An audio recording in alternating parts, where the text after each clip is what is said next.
Hey there Summoners, how's it going? My name is Nathaning and I'll be your host for this video, and it will cover the upcoming changes for patch 12.3. I'll give you guys the details on every system and champion changes that's coming up. Hit the subscribe button so you don't miss out on any future content like this, and let's get started. As always, let's begin with the skins. While we did mention them in a previous video, it's worth noting that the new Crystal Rose and Porcelain skins are coming soon. Crystal Rose, Janet, and Uxin, as well as Porcelain Ezreal, Amumu, Lysandra, Kindred, Lux, and Lux Prestige Edition will be available soon. Moving forward, we have the balance changes. Let's begin with the system, cause there is a lot. First is an intuitive change for Turbo Cam Tank. So as most of us know, this item is in theory supposed to be the one that tanks build. It does have an effect that allows its users to gain stacks and eventually deal bonus damage to enemies. Moving forward, this effect will stack with movement as well as damage taken, rather than damage dealt. You know, so it's actually tanks that want this item. In addition, the bonus damage to minions and monsters from the item is going up. Tank junglers continue to grow stronger as a result. Now we have the next patch's massacre coming up, fighter itemization. Divine Sunderer is first, and at a cost of some health, the item is receiving some extra AD. Ultimately, the goal of these changes is to push more mobile, carry-type fighters into squishier builds. Core Trigger is receiving almost identical changes as well, losing some health, and the item is receiving increased bonus damage. Trinity Force, on the other hand, is receiving a buff to its health at the cost of some attack speed on its passive.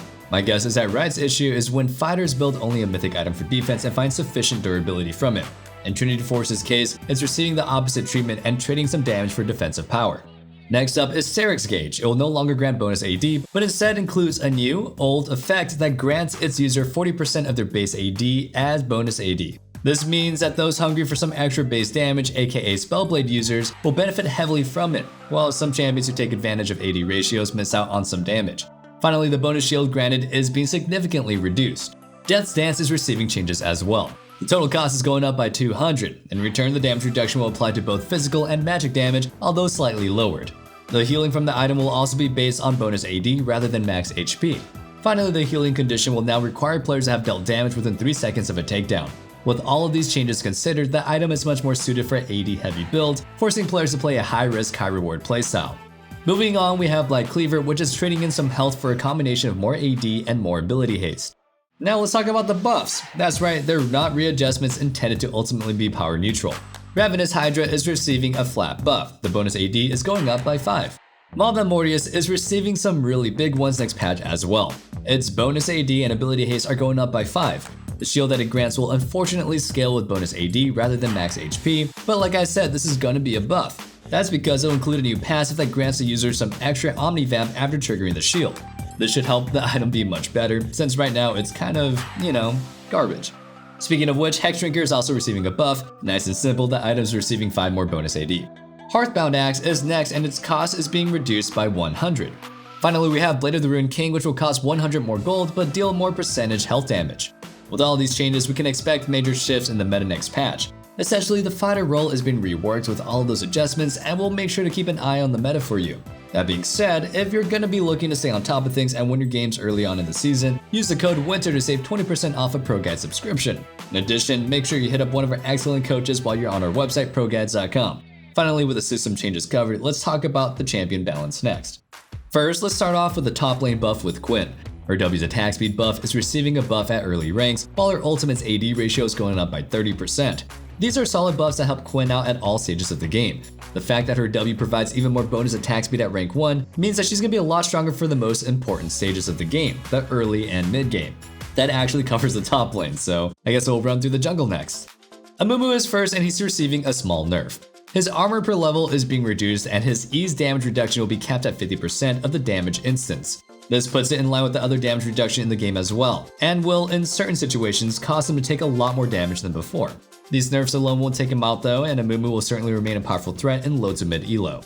Lilia has been underperforming recently and is receiving a buff as a result. Her sleep duration at ranks 1 and 2 is going up next patch. Her level 1 ultimate is receiving a massive buff, with the duration going up by half a second. The extra crowd control can go ahead and make all the difference in a team fight, especially if she's able to hit multiple enemies at once with it.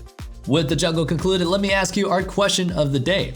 Do you think that any other dragon should be disabled? With Riot's recent decision to disable Chemtech Dragon, I want to know if you guys think that any other dragons deserve the same treatment. I personally don't, because the Chemtech Dragon soul felt a little bit stronger than the others. Let me know your thoughts in the comments down below, and let's talk about the mid lane next. First is a nerf for Corki mid. He's been performing a little bit too well in elite and competitive play. To limit his agency and his safety, his package is receiving a nerf. The first package will spawn 2 minutes later, while the respawn time is going up by a whole minute. That's right, it takes him a little bit longer to get his package off. During an average length game, this means that he'll end up having access to the package about 2 less times than before. While Corki still scales very well, this reduced utility will definitely hurt at higher levels of play. LeBlanc is also receiving a nerf next patch. Her W's damage will be reduced by 20 at max rank, reducing her burst damage as well as her mid-game wave clear. It's the ability that most players max first, so it's certainly gonna hurt, especially because it's such a safe trading tool. LeBlanc is gonna be having a weaker laning phase moving forward. Another mid lane nerf is to Twisted Fate. His Q space damage will be reduced and the AP ratio slightly increased. However, his E's bonus attack speed at early ranks is going down significantly. At rank 1, the bonus is being cut in half. Ultimately, this makes him much weaker in the early and mid game. By the late game, however, Twisted Fate actually becomes slightly stronger than before. But don't get me wrong, it's definitely a nerf since Twisted Fate needs to do well in the early game to have that oppressive map pressure that we know him for. The final mid lane nerf is that for Akshan. His passive single shot bonus movement speed is being reduced by 15 at early levels. Also, his 3 stack damage is being reduced by 10 at all levels. With less power on his passive, players are going to have to work a little harder than before to pick up some kills. Some lost movement speed in the early game makes Akshan more vulnerable to ganks, and also makes it much more difficult for him to chase down his opponents. With nerfs covered, we also have to talk about the upcoming adjustments for Ahri. Ahri is receiving a ton of changes, which we actually discussed in our patch preview. The biggest changes are to her passive and her ultimate. Her passive heal will be based on the enemies killed, while her ultimate will grant additional casts when she kills an enemy. There are other changes though, like her base stats being reduced, and a lot of her abilities will have their numbers readjusted. That wraps up the mid lane, so let's talk about the bottom lane next. League's newest champion, Zeri, is up for a nerf already. Her ultimate will no longer gain stacks from Runen's Hurricane. Upon release, players have already found out that it was an optimal purchase. Determined as too strong, Riot is quick to remove the synergy so that Zeri will be easier to balance moving forward. And maybe I'm just garbage at the game, but I honestly think Zeri tickles. I'm so bad with her, she does no damage. Maybe I'm playing her wrong, but I don't know. Anyway, Caitlyn is also receiving a nerf. Her AD growth and Q secondary damage will be reduced. Ultimately, both her scaling and her poke damage in lane are going down. As a result, Caitlyn is going to feel less oppressive to play against than before. And that's it for the bottom lane, so let's wrap things up with a handful of support changes. First, we have a nerf to Senna. She received a massive buff this patch that caused her win rate to spike up as both a bot laner and support. Her Q now slows since she's not able to use Glacial Augment like before. Thus, she needs to lose some power elsewhere, and Riot has decided it'll be her scaling.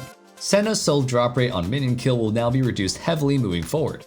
Next is a nerf to Janna. It turns out that she had a bugged interaction with Glacial Augment. Since her E grants her healing and shielding power, this increased the slow that she would apply with the Keystone. As it turns out, the synergy was literally broken, and Riot plans to fix it next patch.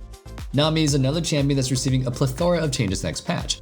What's changing most is that her passive will now provide a burst of decaying movement speed rather than a flat buff throughout the entire duration. With it, players should have an easier time using that extra movement speed to dodge skill shots. If timed poorly, however, allies are only going to be stuck with a small amount of movement speed moving forward. Especially on low latency servers, this change is probably going to end up being a buff. Finally, Brand is receiving an adjustment. His passive will now refund mana if his spell kills his target, and his ultimate now prioritizes nearby targets rather than himself. In most cases, the change to his ultimate should result in higher damage output. The main goal of these changes are to make Brand spells work more intuitively. As a result, I'm sure players will be able to score some trick shot kills with Brand's ultimate now that won't immediately be bouncing back to him. That concludes our upcoming changes for next patch. Hope you guys enjoyed the video, and let me know what you guys thought in the comments below. Also, check out the description for a link to join our Discord. It'd be really great to see you guys there. And remember, stay safe, stay healthy, and have a wonderful day. Peace.